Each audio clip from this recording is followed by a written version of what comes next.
It was windy and cold, and all was quiet but for the relentless pitter-pattering of the water droplets that seemed to be constantly and unsuccessfully launching a wave of kamikaze attacks against the earth. And the gloomy atmosphere was getting to a particular blond lad gazing out at the oh-so-gray scenery. "This sucks. I'm so bored," he whined. "Then do something," answered the boy sitting on the couch across from the first. The Phantom Hive boy was busying himself with a game of Sudoku. "Like what?" Without even bothering to look up from his game, the second boy answered, "I don't know. Read a book or something," and motioned to the general area where the bookshelf was located. "Reading sucks." "Play a game, then." "Look, I'm playing Sudoku." The blonde perked up for a moment, then proceeded to walk over to his companion in order to further investigate this Sudoku thing. "What kind of game is that? How do you play?" Moving over to allow the blonde a place to sit, the brunette boy showed the more blonde of the two his partially filled out sheet. "It's a puzzle game," he explained. "The big grid has a bunch of smaller grids in it, and the smaller grids need to be filled up with the numbers 1 through 9. However, each number can only appear in a row on the full grid only once. If you fill the entire grid, you win." He looked at the blonde, who was wearing the most confused expression on his face. "Just try it." It was the Trancy's turn to play. He filled number after number in on the graph and erased number after number off of it. With each failed attempt to progress, the lad became increasingly and obviously frustrated. "This is a terrible game," he suddenly cried. "Games are supposed to be fun. This feels like work." "I told you, it's a puzzle game. It's going to take some thought to solve." "Thinking sucks." The smaller of the two was only able to roll his visible eye in response. "I'm not sure what to tell you about that. Don't you have any other games?" He thought for a moment, trying to think of something that will keep Aloise quiet for a while. Then it hit him. "Hey, Aloise, you've never played a video game before, have you?" "A video game? What's that?" Aloise's newfound enthusiasm was apparent. He jumped up out of the seat. Come on. Tell me. He grabbed his compatriot's knee and shook it. "Pretty please." "Stop it." The pensive boy slapped the hand of the fair-haired youth as he stood up. "Come on, I'll show you." He motioned for the other to follow him to the entertainment room where lies the Nintendo Wii. It's quite difficult to explain a video game console to someone who has never heard of such a thing. Even if he did, only approximately half of it would register in the mind of the excitable blonde. So Ciel decided the best method of teaching him would be to show him directly. He activated the console and put in the disc. Wii Sports it was, since it's simple and doesn't take much explaining. But first Ciel gave Alois the remote and had him make his own Mii. The blonde clumsily worked the controls with a face of absolute wonderment and made his virtual likeness. "Whoa, this is amazing. This is technology and not some sort of magic?" "Yes, this is how far humanity's technologically advanced over the 100 or so years," Ciel coolly replied. "And it just keeps advancing." "Bloody hell, what's next? Flying machines?" "Actually, we already have those. They're called aeroplanes." Mother of God. The boys spent the next few hours playing the Wii, each trying to best the other at various virtual sports. Alois would win at baseball, while Ciel would win at golf. Ciel would win at bowling, while Alois would win at boxing. Both were quite frustrated with tennis for whatever reason. And that is how they spent this rainy day, laughing and playing, winning and losing, and generally enjoying each other's company. This continued until a particular butler walked in. "I'm sorry to interrupt, my lord, but there is a phone call for you from Detective Bailey." The young master straightened himself and regained his usual composure while Alois was sure to pause the game. "Thank you, Sebastian. Give me the phone." The butler did as he was instructed, and the Earl answered his call. "Hello?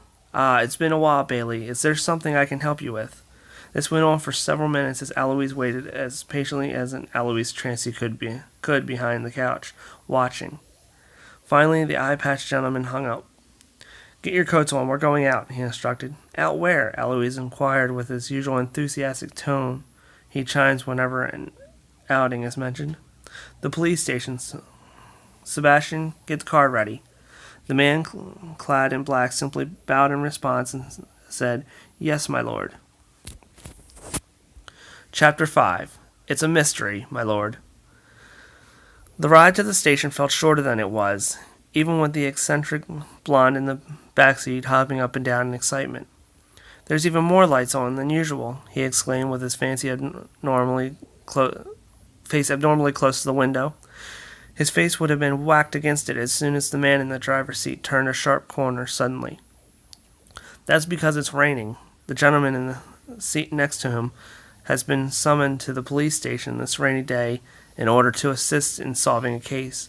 His attention, as opposed to the blonde going on and on about the lights, was on the call he had received earlier regarding this. A boy was found early that very day. The victim was a young woman, perhaps in her 20s, found in her own apartment on the East End. Judging by the marks around her wrists, ankles, and throat, she was bound and killed by strangulation. Ordinarily, this wouldn't be a reason to call on the Queen's old guard dog. The fact that this is a serial murder, however, does. 6 people have been killed this way, all by strangulation, all in their own homes. But that's not the strangest thing. They all had the number 9 on them. The killer, for one reason or another, appears to have written the number 9 on the victims' bodies. Those are the only similarities. Before Ciel was able to dwell on this more thoroughly, the car rolled to a stop in the parking lot of the station. Oh, what's all this then? Asked the boy in the seat next to him. The police station. They're probably going to have us look at dead bodies and such. Neat. There was a man waiting by the entrance under the awning, smoking a cigarette. He looked to be in his 40s, with a stern face and hair that was starting to gray. The man was wearing his suit in a rather untidy way, with his tie disheveled, his shirt not tucked into his pants, and an obvious mustard stain on the collar. He looked at the group and said, Welcome back, Mr. Phantom Hive.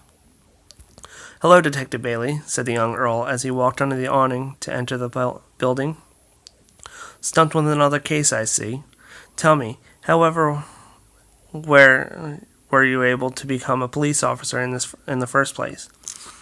The detective furrowed his brow at that comment. Being a detective takes a different set of skills than an ordinary officer, Phantom Hive. My job isn't exactly easy. Is that so? I've been doing your job for years with little problems. I guess I've been doing it wrong, said Ciel as he gave his coat to Sebastian. Bailey did not find that funny. However, he wasn't going to argue with the child who reports directly to Her Majesty. Instead, he changed the subject. Who's the kid? This is my associate, Eloise Trancey. He will be assisting me on this case. He certainly wasn't going to leave Eloise alone in his house without supervision.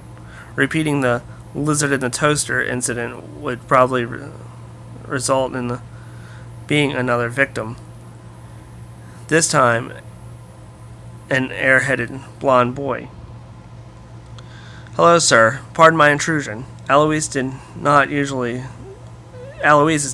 polite. Eloise certainly is not normal. But if there's one thing he is, he's a good actor. He is perfectly capable of pretending to be normal. This sudden reaction from Eloise was almost enough to make Ciel laugh. Almost.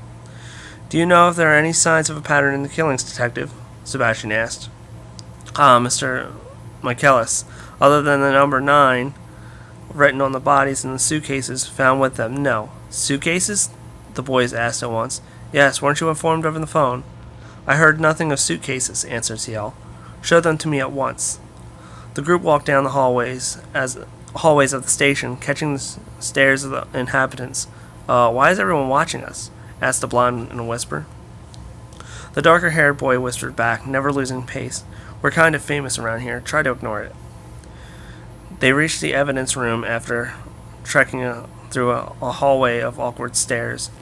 Detective Bailey got the suitcases and put it and its contents on the table. This is the suitcase from the most recent killing. All of them are the same suitcase and contain the same things: a children's puzzle book and a piece of paper with a number 9 on it. It's like he's helping us count the bodies. With a number on it. It's like he's helping us count the bodies. This one has the number 6 on it. And the next one will be 7, Ciel interrupted. Is this all that was found? Did the killer leave any DNA behind or what he used to kill the victim with? No, this is all that we found. The bastard was real careful about what was left behind. The detective rubbed his forehead as though his was fighting off a headache. Any ideas on a motive? None. The victims were all kinds of people. None of them seemed to know each other, either. These attacks seem completely random. They aren't, Eloise said after an unusually long silence from him. This person brought everything he needed to the scene, and he made sure to not leave behind evidence. The blonde was unusually serious. However, this could be expected. He was at one point known as the Queen's Spider and fulfilled a similar duty to the watchdog. But he left behind a suitcase? Bailey asked. How is that careful? Maybe they want to be caught. That's ridiculous. No criminal wants to be caught. Not true. It was the Phantom Hive boy's turn to speak. Eloise could be on to something. There have been serial killers of a similar nature who left coded messages behind to decode the whereabouts of their next target. One of the most famous of these is the Zodiac Killer in America. So our killer is a narcissist then. He's just taunting you. Bailey stood there astonished by what the two boys were suggesting. So then, how do we catch him? With a smirk, the Phantom Hive boy walked over to the table and picked up the book. The key to finding them is right here.